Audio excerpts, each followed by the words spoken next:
सार्थ एकनाथी भागवत अध्याय 11 भाग 7. धनलोभ शिरला की त्या उपदेशाने कोणालाच सुख होत नाही.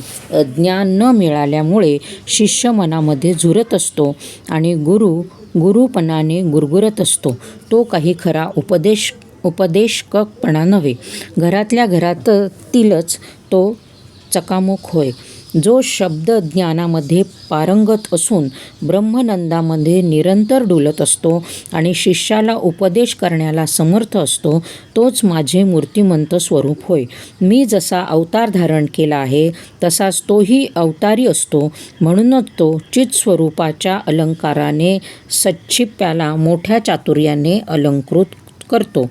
तो आणि मी असे निरनिराळे शब्द चातुर्याने उच्चारित असता त्यात केवळ बाह्यदृष्टीने फरक दिसतो, पण त्या दोन्ही शब्दांचा अंतर्गत विचार केला असता दोघेही एकाच घरात नांदत असतात.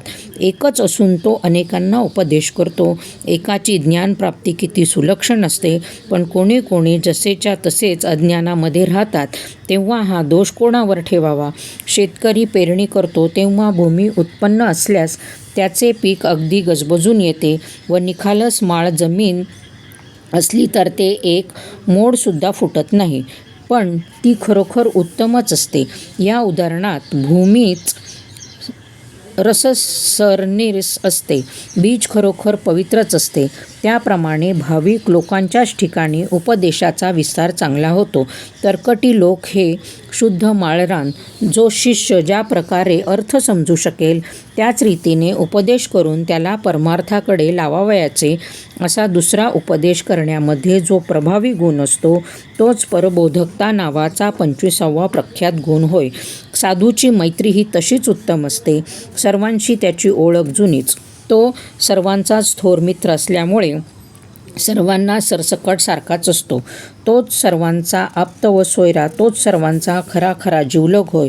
तो सर्वांहून निराळा राहून मित्रत्व चालवतो. आपली अगदी गुप्त गोष्ट असली तरी ती हळूच कानामध्ये सांगावयाला गेलो तो काही परकेपणा मानत नाही. सर्व जगाकडे तो आप्तभावनेने पाहतो. तो अंतःकरणात सर्वांविषयी निष्कपटच असतो.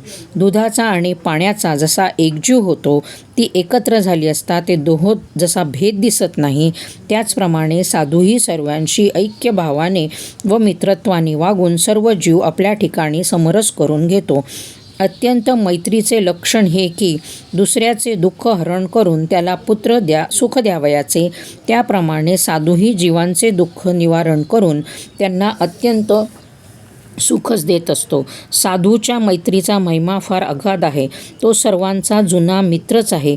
त्यामुळे सगळ्यांशी त्याचे सौजन्य नित्य नवेच असते. तो सदा सर्वदा निष्कपट असतो. बंधूहूनही मित्र हा अधिक आहे. पुत्राहूनही मित्र अधिक विश्वासू आहे. त्याच मित्राने जर विश्वासघात केला तर तो ठग आहे असे समजावे. मनाने, धनाने व कर्तव्यकर्माने ज्याची निष्कपट वृत्ती असते त्या वृत्तीचेच नाव खरी मैत्री. हीच खूण खरोखर ध्यानात ठेवावी. अशा प्रकारे मैत्रीचे सारे लक्षण विचारपूर्वक सांगितले. हे साधूचे 26वे लक्षण. आता कारुण्य पण ऐक. प्रत्युपकाराची इच्छा न ठेवता व मी मोठा दया करणारा आहे ही अहंता देखील मनात न बाळगता दीनजनांचे दुःख निवारण करणे ह्याचेच नाव खरोखर कारुण्य. मनामध्ये द्रव्याची आशा ठेवून त्याप्रमाणे वैद्य औषधाच्या गाठी सोडू लागतो किंवा संभावनेवर दृष्टी ठेवून पुराणिक जसा गोष्टी सांगू लागतो, त्या प्रकारची वागणूक केवळ विषयाच्या स्वार्थासाठीच चाललेली असते. पण साधूची गोष्ट तशी नाही. तो निरीच्छ असून दयाळू असतो. दयेच्या समुद्रानेच त्याची दृष्टी भरून गेल्यामुळे तो आपले तनु, मन, धन खर्च करूनही अनाथांवर दया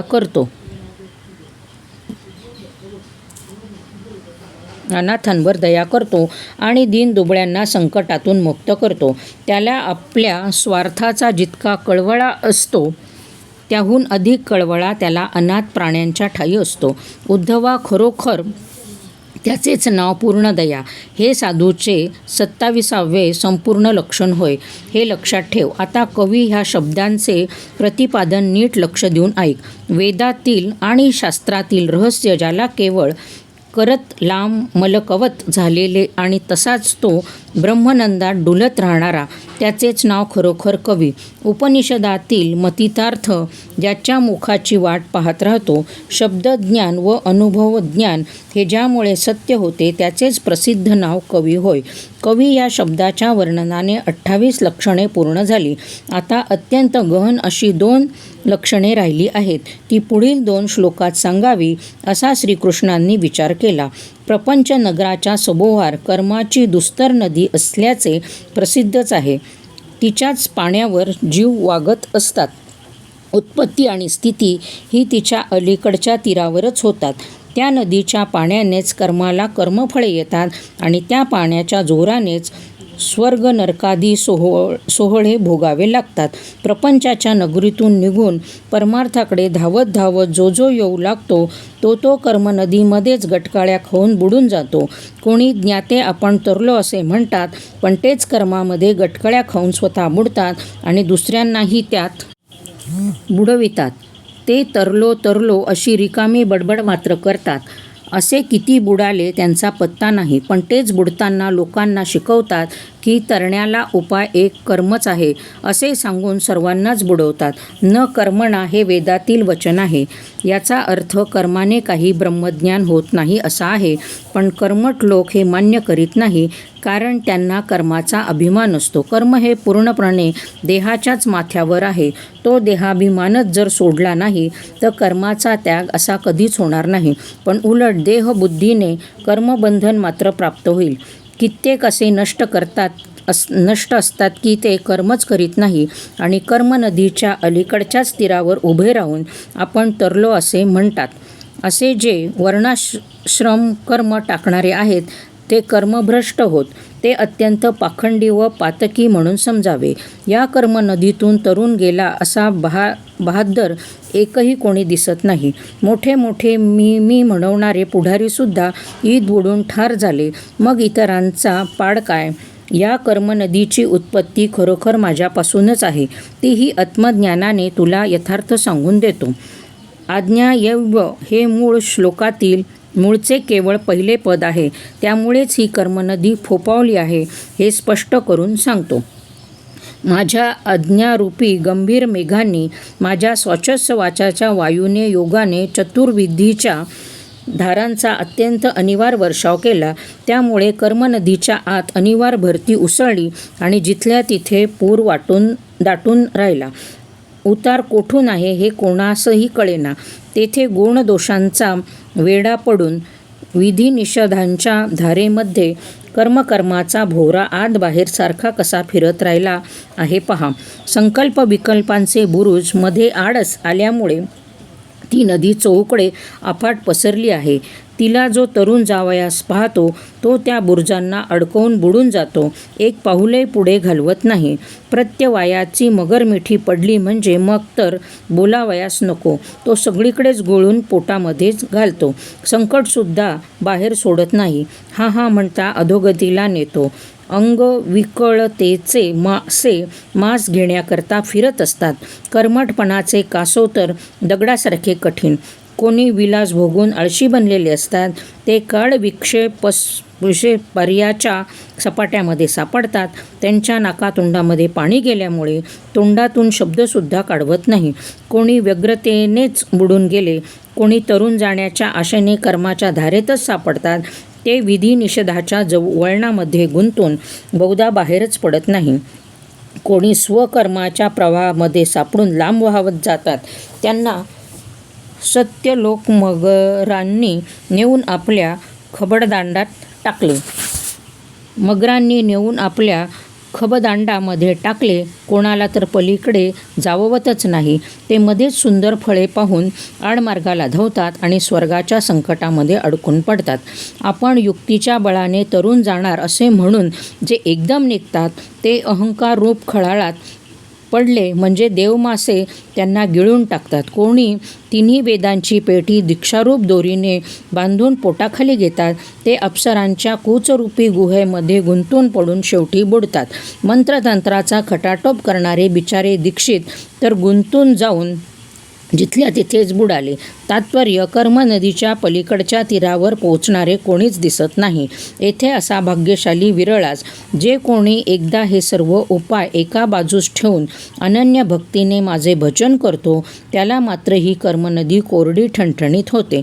जोपर्यंत माझे भक्तिरूप तारू सापडत नाही व जोपर्यंत प्रेमाने शीड चढत नाही, तोपर्यंत सर्व प्रकारचे तरुणोपाय दुर्बळ होत.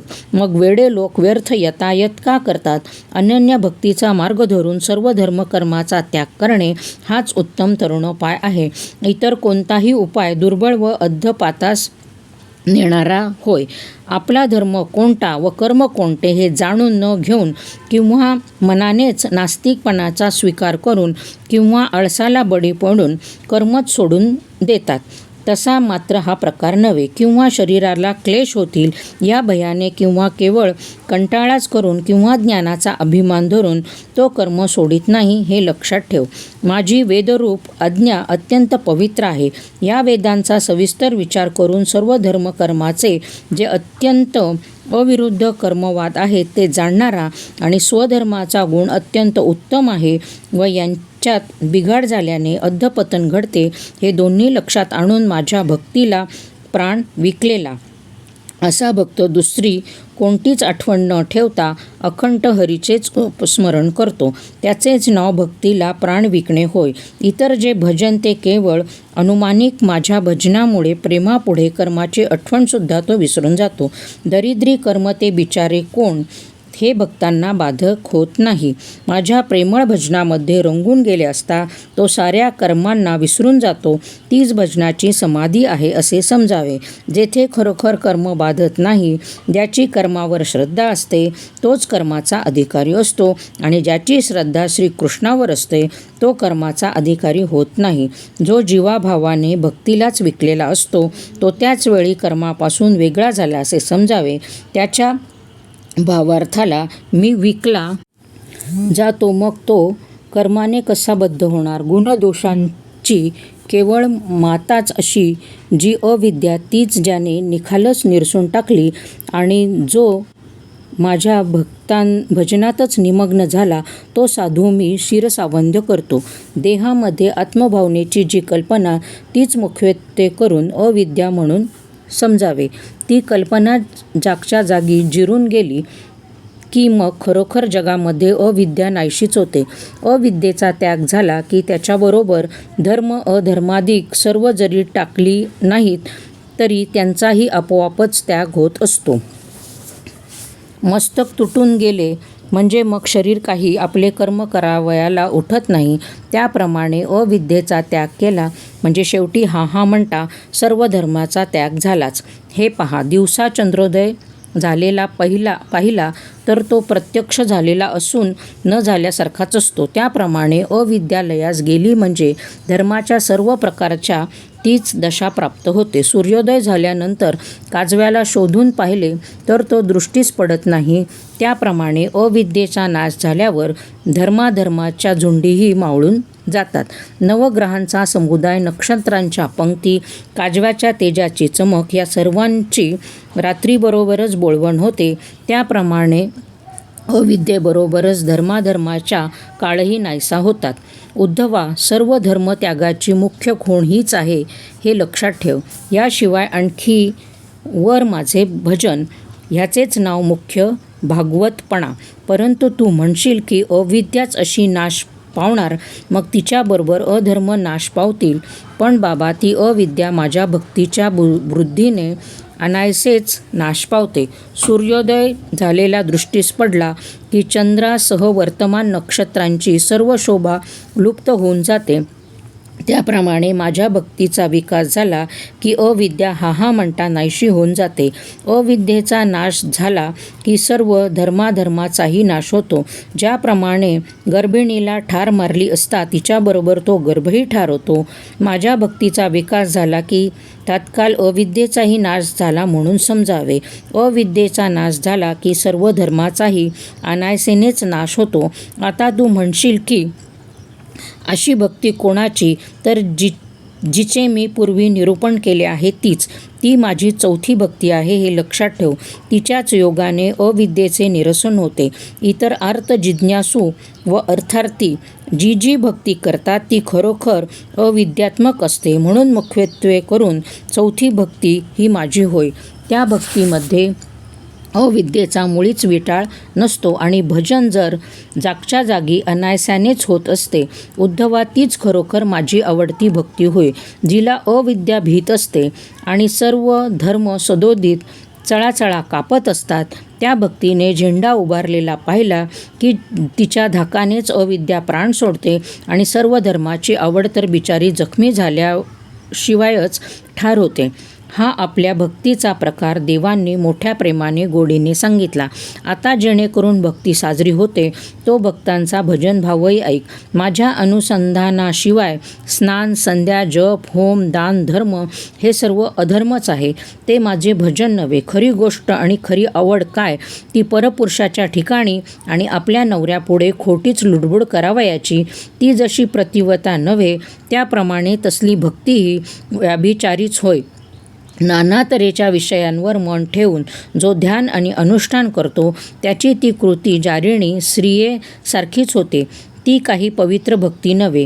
काया वाचा मने करून माझ्या भक्तीत मग्न असणे, भजन करताना दिवस किंवा रात्र याचेही भान न राहणे, याचेच नाव भक्तीची खरी स्थिती.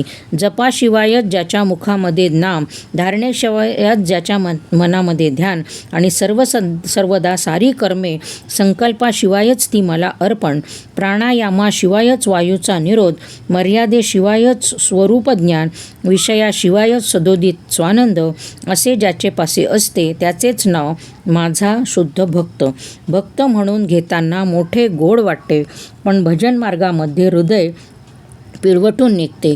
अकृत्रिम भक्ती जेव्हा प्रकट होते त्यावेळेसच उद्धवा माझी भेट होते. अशा रीतीने जो माझे भजन करतो तो माझ्यामध्ये व मी त्याच्यामध्ये राहतो. सर्व भक्तांमध्ये तोच भक्त उत्तम होय आणि खरोखरच साधू असे नाव त्यालाच शोभते. पुरुषांमध्ये उत्तम पुरुष तोच, साधूंमध्ये अत्युत्तम साधू तोच उद्धवा. माझे विश्रांतीचे अकृत्रिम स्थान तोच. त्याच्यासाठीही मी स्वतः स्वर्गामध्ये अंथरूण करतो आणि पावलोपावली मी त्याच्यावरून आपल्या जीवाचे लिंबलोणं उतरतो. लक्षात ठेव, तो मला कसा आवडतो म्हणशील तर जीवाला जसा प्राण आवडतो त्याचप्रमाणे हे उच्च भक्ताचे लक्षण सांगताना देवही प्रेमाने वेडा झाला. आता धीर निघेना, त्याचे अंतःकरण त्याला आवरेनासे झाले. त्याने उद्धवास कडेवर घेतले आणि तो आनंदाने नाचू लागला. तेव्हा विस्मयाने उद्धवाचाही गळा भरून आला की मी एक देव आणि हा एक भक्त हेच श्रीकृष्णनाथ विसरून गेले आणि हा देव आणि मी भक्त हा भाव उद्धवांतही उरलाच नाही. अशा भक्तीच्या साम्राज्यपटात दोघांची एकरूपता झाली तेव्हा आपल्या भक्ताची गोष्ट सांगण्याचा देवाच्याच पोटात कळवळ आला. अशी उत्तम भक्तांची कथा कृष्णनाथाला अतिशयच आवडत असे. ती त्याला आवडत असल्यामुळेच तो फिरून फिरून सांगत होता. श्लोकामध्ये अनेक विचार दिसत असता ते मागे टाकून श्रीकृष्णाने मोठ्या आवडीने आपणहून हाच ग्रंथार्थ लिहिविला. महाराज, ती खरोखर केवळ माझ्याच पदरची कथा नव्हे बरे. या अर्थाला बोलविणारा श्रीकृष्णच आहे हे श्रोत्यांनी सत्य मानावे. आता श्रोत्यांनी सावध व्हावे. मागील कथेचा संदर्भ कसा आहे की दोघांनी परस्परात आलिंगन दिले होते आणि उद्धवाला अत्यंत विस्मय झाला होता. कृष्णनाथाला जे प्रेमाचे भरते आले होते ते त्याने आवरले आणि उद्धवाला हाताने थोपटून श्रीकृष्णाने त्याला सावध केले. तो उद्धवाला म्हणाला, खरोखर तुला भक्तीची कथा आवडली, याकरता आता तीच मी तुला सांगतो. नीट लक्ष लावून श्रवण कर. कोणी मला जाणून माझे भजन करतात आणि कोणी केवळ भावार्थानेच मला भजतात, पण मी त्या दोघांच्याही भक्तीला भुललो आणि ते दोघंही माझे आवडते असतात. मी आत्मस्वरूपामध्ये राहणारा सच्चिदानंद, जगताचा आदी, आनंदाचा मूळ उत्पादक, नित्यसिद्ध, परमपवित्र असे जे माझे स्वरूप ते स्पष्टपणे जाणतात. देश, काल व वर्तमान या सर्वात सर्वदा परिपूर्ण सर्वात्मा, सच्चिदानंद घन आणि भेदरहित असा हा एक मीच, सत्य, ज्ञान व अनंत स्वरूप परब्रह्म ते खरोखर मीच असे जाणून जे मला भजतात तेच उत्तम भागवत होत हे लक्षात ठेव. आता तू म्हणशील की शुद्ध स्वरूपाची प्राप्ती झाल्यानंतर भजन कसे करायचे? तर त्याचे उत्तर असे की देव आणि भक्त दोन्ही तेच होऊन सत्स्वरूप होसते माझ्यामध्येच ते माझे भजन करतात. डावे आणि उजवे हे भाग जरी दोन आहेत तरी दोन्ही नावांनी अंग एकच आहे. त्याप्रमाणे देव आणि भक्त हे विभाग माझ्या स्वरूपातच पूर्णपणे दिसून येतात. हे पहा, लोखंडाचा आरसा करावयाचा असला तर तो जसा लोखंडानेच घडावा लागतो आणि तो आपल्या प्रकाशाने प्रकाशमान होऊन असा उजळाही त्याला लोखंडानेच द्यावा लागतो. आरसा साफ केला म्हणजे तो चंद्र, सूर्य, आकाश, पृथ्वी यांची प्रतिबिंब आपल्यामध्ये धारण करतो. हे त्याच्याहून सहजच अनायासाने घडते. त्याप्रमाणे माझे भक्तही मीच होऊन अनन्य भावाने माझेच भजन करतात. तेव्हा माझे सारे वैभव ज्याच्यामध्ये प्रतिबिंबित होते किंवा समुद्रामध्ये लाटा असतात त्यांना जसे खाली व वर पाणीच असते त्याप्रमाणे माझा भक्त माझ्यामध्येच असल्यामुळे अंतर्बाह्य मद्रूपच असतो. ज्याप्रमाणे नृसिंहाची मूर्ती सोन्याची केली म्हणजे ती सुवर्णाच्याच हिरण्यकश्यपूचे विदारण करीत असते आणि सोन्याचाच प्रल्हाद पोटाशी धरते, त्याप्रमाणे माझ्या भजनाची स्थिती आहे. तेथे सगुण आणि निर्गुण दोन्ही रूपे मीच असतो. ज्याप्रमाणे सोने आणि कंकण ही अभिन्न त्याचप्रमाणे मद्रूप झाल्याने तो व मीही अभिन्नच असतो. तेव्हा डोळ्यांनी जे जे पहावे तेथे तेथे माझे स्वरूप त्याला दिसू लागते आणि दृश्य द्रष्टा यांची त्रिपुटी नाहीशी होऊन तो तात्काळ मत्स्यरूपालाच मिळतो. असे जाणून जे माझे भजन करतात तेच भक्त उत्तम होत हे लक्षात ठेव. अशाच प्रकारे मला न जाणता जे माझे भजन करतात ते माझे भोळे भक्त होत. तशा भोळ्या भक्ताने वेदांचे पठण केलेले नसते, वेदशास्त्रामध्ये ऐकलेले नसते, त्याला विकल्पाचे लक्षण नसते, तर तो केवळ अनन्य भावार्थी असतो. त्याला सगुण निर्गुण हे काही कळत नाही, पण हृदयामध्ये देव आहे असे मानतो. देहाच्या ठायी जडत्व आहे म्हणूनच पहा देव त्याला वागवतो. म्हणून देहाचे जे जलन होते ते हृदयस्थ नारायण करवतो. तसेच डोळ्यांचे जे पाहणे तेही त्याच्यामुळेच होते असे समज. आपला डोळा काढून तो दूर अगदी वेगळा ठेवला तर हृदयस्थ नारायण तेथे नसल्यामुळे तो अंधळाच होतो. म्हणून पाहणारी कला ही देवाची होय. जीभ केवळ चांबड्याची आहे, तिला रसाची चव काय कळणार? तिला कापून टाकले तर ती बिचारी गोडी अगोडी काहीच जाणत नाही. म्हणून जिव्हेच्या द्वारे रसस्वाद घेणाराही हृदयस्थ परमात्माच होय, किंवा बुद्धीला ज्ञान देणारी खरोखर हृदयातील नारायणच होय. मनाचे जाणे येणे सुद्धा त्या हृदयास्थाच अधीन झाल्याचे दिसते. म्हणून मन दूर गेले तरी ते परत फिरते आणि पुन्हा हृदयातच येते. इंद्रियांना प्रेरणा करणारा किंवा आवरून धरणारा ही सत्तासुद्धा हृदय स्थानाच्याच अधीन आहे. म्हणूनच खरोखर त्याला ऋषिकेश असे म्हणतात. अशा विचाराने पाहिले म्हणजे आपण हृदयामध्ये देव असल्याचे दिसून येते. तो पाहावयास मी बाहेर धावतो तेव्हा मी केवढा मूर्ख झालो पहा. तीर्थामध्ये किंवा क्षेत्रामध्ये देव भेटेल असा आपल्या मनामध्ये भाव असतो, परंतु आत्मभावाशिवाय तीर्थात सुद्धा देव असावयाचा नाही. तात्पर्य देव आहे तो माझ्यामध्येच आहे. त्याच्यामुळेच इंद्रिये टवटवीत होतात व क्रियाकर्म म्हणून जे जे होते ते ते खरोखर त्याच्यामुळेच होते. देह हा बिचारा केवळ अचेतन प्रेत आहे, ज्याच्याने खरोखर कर्म होत नाही हे उघडच आहे. हा देह अगदीच व्यर्थ होय. इंद्रियांना चेतवणारा कर्मक्रिया किंवा कर्तव्य करणारा हे कार्य तर खरोखर देहाच्याने होतच नाही. म्हणून मुख्य करता तो हृदयस्थ परमात्माच होय. अशा प्रकारे कर्तव्य म्हणून जे काही आहे ते भोळेपणाने आपल्या माथी घेतच नाही. सर्व कर्माचा कर्ता आत्मा आहे हीच समजूत विश्वासाने दृढतर धरून बसतो आणि मग अन्नपानादी सेवन करताना आत्मारामच सर्वांचा भोगता आहे असे मानतो. सर्व कर्म किंवा कर्तव्य करताना मी करता म्हणावयाचे त्याला समजत नाही. अशा भोळ्या भावाच्या समजाने जे माझे भजन होते ते उत्तमच होते. मी ते भजन मोठ्या आवडीने ग्रहण करतो, कारण ते माझे खाद्य आहे हे लक्षात ठेव. सर्व भावाने सर्वतोपरी मुलाला जशी आई, त्याप्रमाणे माझ्या भोळ्या भक्तांना सर्वस्व सारे मीच आहे.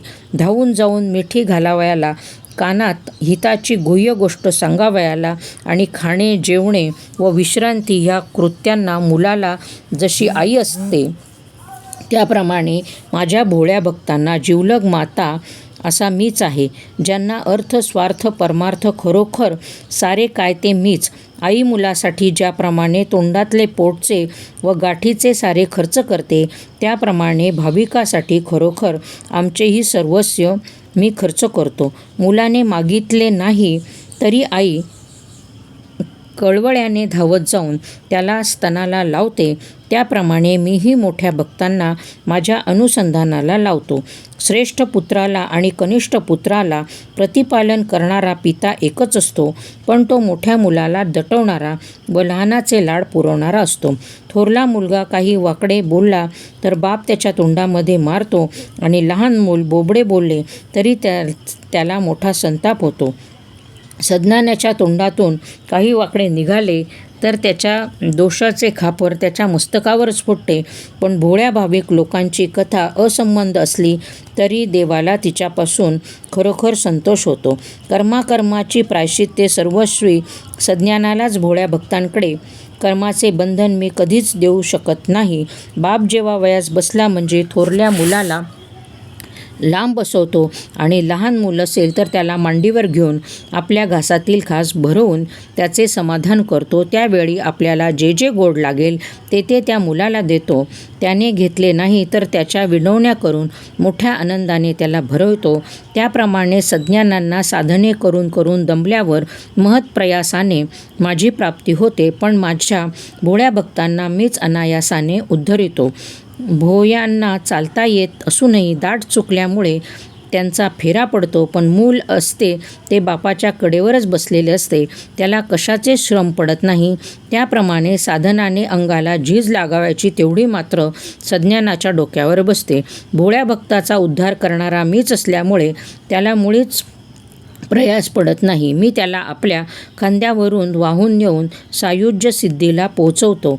पण त्याची ती भोळी बुद्धी किती विलक्षण असते पहा, की तो तेथेही भजनविधी सोडत नाही. अंतःकरणामध्ये कपटाला थारा देणे तीच भज्यामध्ये अडकाठी असते. त्याने युक्तिप्रयुक्तीने कितीही विचार केला तरी मी त्याच्या विचाराच्या बाहेरच असतो. केवळ जो खरोखर भोळा भावार्थी असतो त्याला आचारविचार कळत नाही. तो इकडे तिकडे न वळता थेट माझ्यामध्येच येऊन मिळतो. भोळ्या भक्ताला पाहून मीच त्याला सामोरा धावत जातो. मी त्याच्या भक्तीला सर्वतोपरी भाळलो असल्यामुळे रात्रंदिवस त्याच्यापाशीच असतो. निखालस जे भोळे भक्त असतात ते भगवंताला आवडतात हे कृष्णांनी सांगताच उद्धव लाळ घोटून मिटक्याच देऊ लागला. मला भोळे भक्त फार आवडतात. त्यांची गोडी काय सांगावी. त्यांच्याशिवाय अर्धघटका राहण्याची आवडत्या वस्तूंचे ढीगच्या ढीग दिले तरी ते मला नकोत. अशा प्रकारचे जे भोळे भक्त असतात ते मी उत्तम भागवत असे मानतो. मी प्रत्यक्ष भगवान असून त्यांच्या चरणी लागतो, कारण ते खरोखर उत्तम असतात. त्यांच्यासाठी मी भुकेलेला असतो. त्यांच्यासाठी मी सदसर्वदा सावध असतो. त्यांच्यासाठी मी दशदिशांना धावत सुटतो, कारण भोळा भक्त परम दुर्लभ आहे. उद्धवा, दुसरी गोष्ट काय सांगावी. भोळा भक्त डोळ्यांनी पाहताच मीही त्याला हा हा म्हणता विकून घेऊन माझे पद त्याला देतो. बाकी मोलच करावयास गेले तर माझे भक्त हे माझ्यापेक्षा थोरच आहेत. म्हणूनच मी त्यांना अंकित राहून भक्तांचे वचन मी उल्लंघन करीत नाही. भोळ्या भक्तांचे वचन मला उल्लंघन करवत नाही. वसुदेव देवकीची शपथ घेऊन सांगतो